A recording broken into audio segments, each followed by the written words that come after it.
Na aula de hoje, a gente vai ver resoluções de exercícios de conjuntos, onde eu vou fazer aqui algumas questões, né, do próprio livro, resolver algumas questões sobre conjunto. De início, eu vou dizer logo as atividades, né? Então, vou deixar como atividade a questão 6 do capítulo de conjunto, fazer o item A e também o item B. Próxima questão é a questão 9. E a última aqui é a questão 13. Só que na questão 13 é para fazer apenas a letra B e a letra C. Na questão 13, não precisa fazer o item A. Então, esse item A aqui, ó, não é para fazer. Só faz o que na questão 13? O item B e o item C. Pronto. Então, a atividade é essa aqui. Agora, vamos partir para a resolução de exercícios.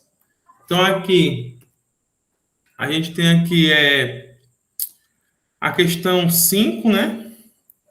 A questão 5 do capítulo de conjuntos, ela diz o seguinte: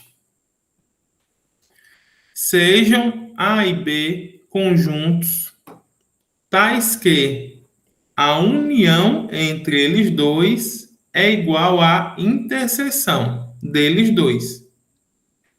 Prove que o conjunto A é igual ao conjunto B. Então, essa questão aqui é do livro e eu vou resolver ela aqui. Então, para provar que um conjunto é igual a outro, a gente precisa provar duas coisas. Que o A está contido em B e depois que B está contido em A. Se a gente provar essas duas coisas, a gente prova que os dois conjuntos são iguais. Ok? Então, eu vou provar primeiro que o A está contido em B e o caso onde o B está contido em A é totalmente análogo, da mesma forma. Então, vamos lá. Primeiro caso aqui, né? A gente pega um X, um elemento qualquer, pertencente a A. Então, se o X pertence a A, implica dizer que X pertence à união de A com B. Ok? Já que o próprio A, ele está dentro da união de A com B. Logo, X também pertence à união. Mas isso também implica, por hipótese, que X pertence também à interseção. Por quê? Porque, por hipótese, essa igualdade aqui, ó, é verdadeira. Então, se o X pertence à união, como, por hipótese, essa igualdade aqui é verdadeira, então o X também pertence à interseção. Por isso que essa implicação aqui, ó, a segunda implicação, está valendo. Note que X pertencer à interseção significa dizer que X pertence a A e, ao mesmo tempo, também pertence a B. Portanto, o X pertence a B também. Já que está na interseção desses dois conjuntos, o X pertence a B. Agora, todo X que pertence a A gente conseguiu mostrar que ele também vai pertencer a B. Para todo X que está em A, ele também está dentro de B. Só que isso aqui significa dizer que o A está contido dentro do B. Agora, como é que fica o contrário? Provar que B está contido dentro de A. É só você trocar. Aonde tiver aqui a letra A, ó, você troca por B. Então, você ia iniciar dessa forma. X é um elemento de B. E aqui no final, ó, é só trocar aonde tem A por B e aonde tem B por A. Ok? E o resultado aí vai ser o mesmo. Aqui ficaria o A e aqui ficaria o B. Ok? É por isso que eu coloquei aqui, ó, de forma analogamente, que significa dizer que é da mesma forma, mudando aqui pouquíssimas coisas. Então, aqui eu finalizo a demonstração. E se isso aqui está acontecendo, se o B está contido em A e o A está contido em B, a gente prova que a igualdade é verdadeira. Toda a vida, quando se está trabalhando com conjuntos, para provar que dois conjuntos são iguais, tem que provar esses dois casos, né? Que o A está em B e que B está em A. Agora, antes de ir para o próximo exercício, eu vou falar um pouco aqui da questão 8. A questão 8 ela já está resolvida no próprio livro. O próprio autor do livro, ele escreve a resolução dessa questão. Ele diz o quê? A gente pega dois conjuntos A e B, conjuntos finitos, né? Tem a quantidade finita de elementos. A gente tem que a cardinalidade da união desses dois conjuntos, né? Significa o total de elementos da união desses dois conjuntos é igual ao quê?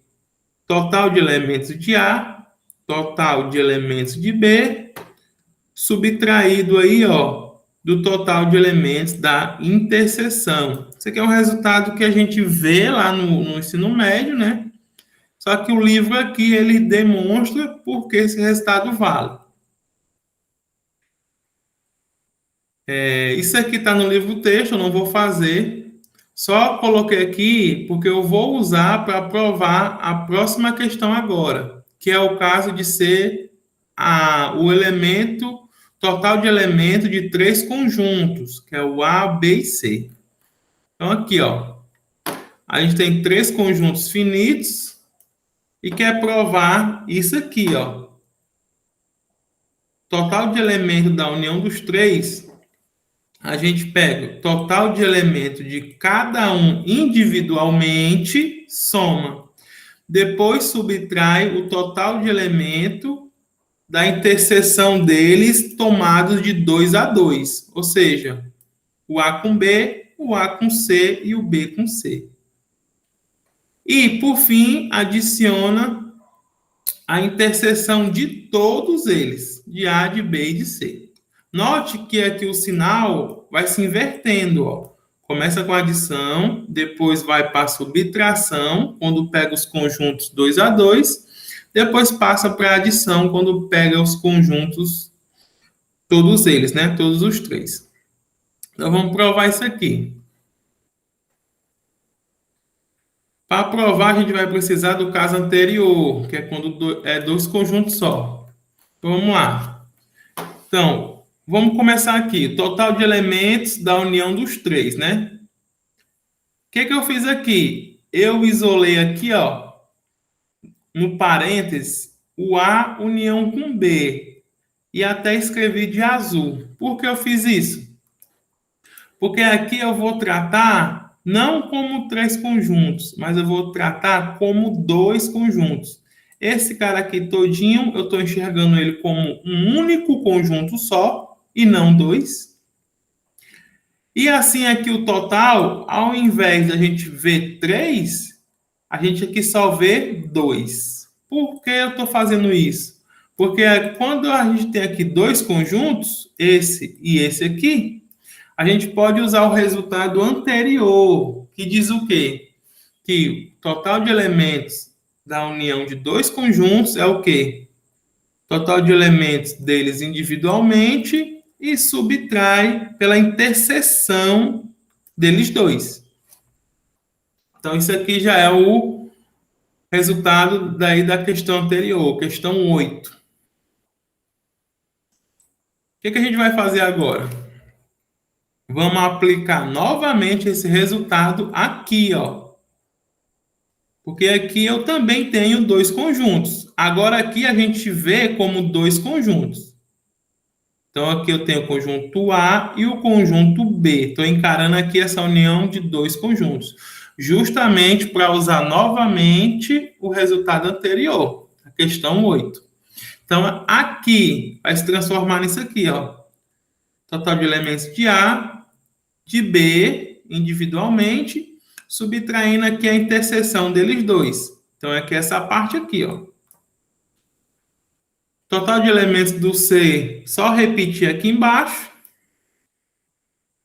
E esse cara aqui todinho, ó, a gente vai usar uma propriedade que está aí no livro, que é a distributividade.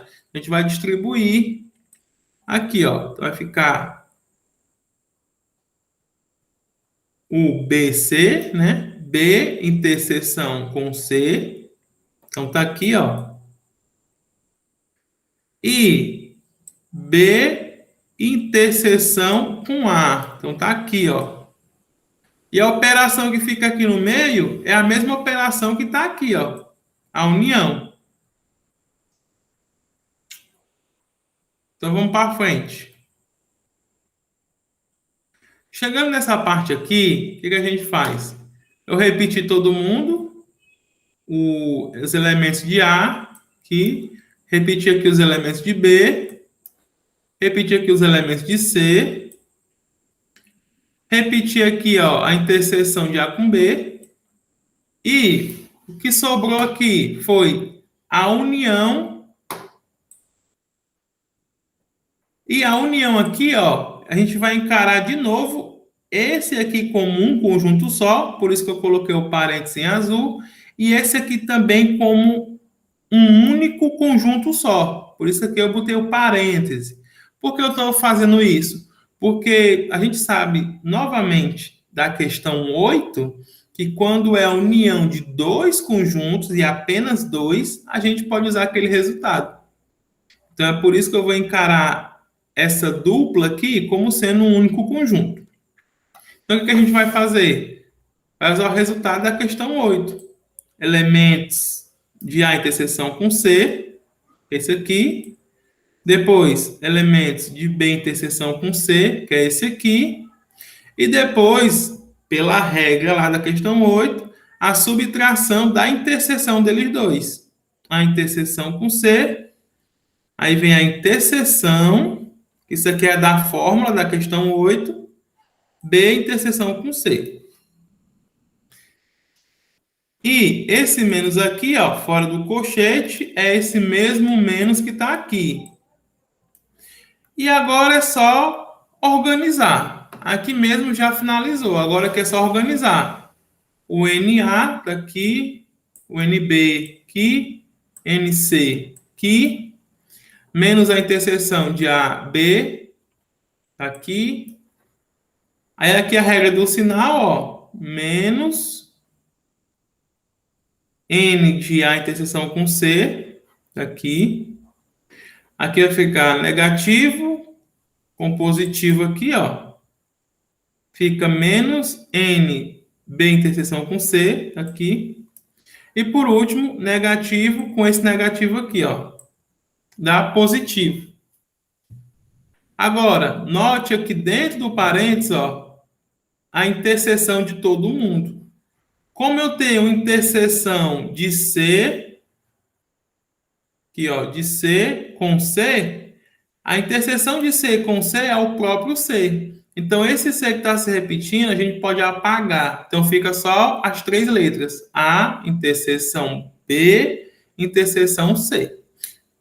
Já que é tudo interseção, e a interseção de dois conjuntos iguais é ele próprio. Então, aqui fica a interseção de ABC e esse negativo aqui, ó, com esse negativo aqui de fora, fica positivo. Então, assim eu concluo a demonstração. Por fim, tem a questão 16. Encontre um exemplo para mostrar que pode ocorrer a desigualdade aqui abaixo. Essa desigualdade aqui. Então, a união B menos C é diferente da união de A com B menos a união de A com C. Ele está dizendo aqui, basicamente, que não ocorre a distributividade quando a operação aí, ó, é a diferença. Então, não ocorre a distributividade, que é essa daqui. E ele quer um exemplo, né? Então, a gente vai ter que encontrar três conjuntos, A, B e C, que quando a gente aplica aqui, ó, esses três conjuntos, dá diferente desse aqui. E aí você pode atribuindo valores, né? Você pode pegar, para ficar mais fácil, conjunto A, B e C, conjuntos unitários, com um só elemento, para ficar mais fácil. A ideia aqui é achar um exemplo tal que seja diferente. O exemplo que eu peguei aqui foi o seguinte. Eu peguei só um exemplo, mas existem aí vários, infinitos. Ok? O exemplo que eu peguei foi o seguinte. Vamos escolher o B igual a C igual ao conjunto vazio. Então, vamos escolher isso. E vamos escolher o A como sendo qualquer conjunto não vazio.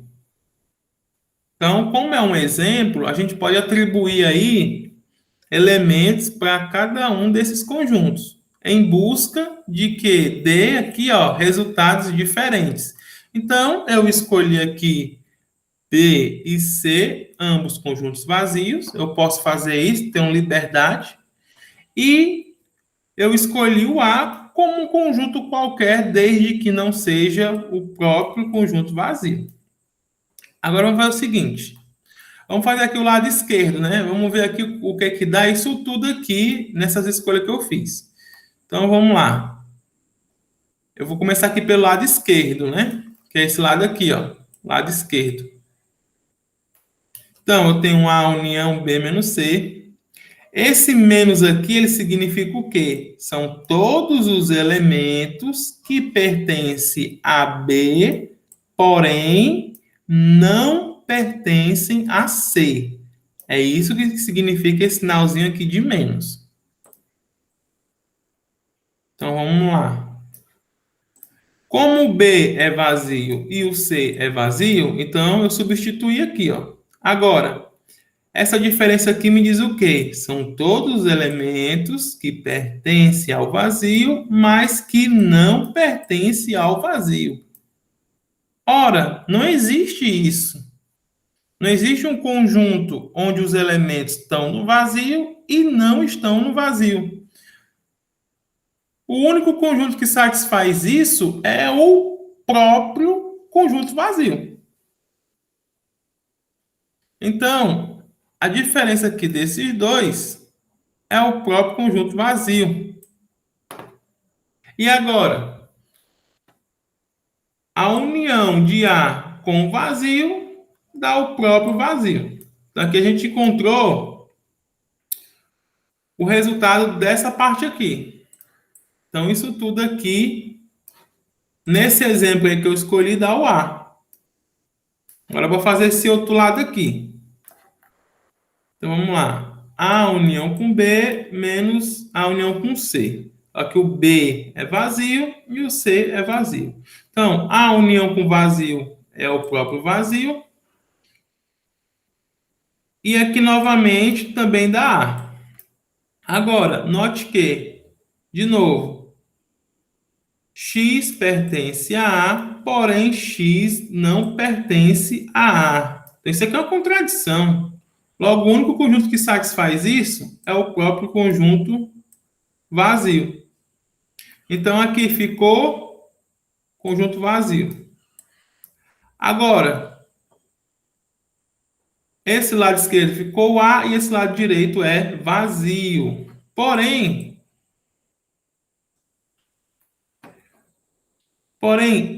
como eu escolhi de propósito, no início aí do meu exemplo, que o meu A que eu escolhi, ele é diferente do vazio, eu posso escrever esse símbolo aqui em azul, que satisfaz perfeitamente a condição que ele impôs, que está aqui de preto. Ó. Então, isso aqui é um exemplo que eu escolhi, embora aí existam muitos outros. Então, é só isso por hoje.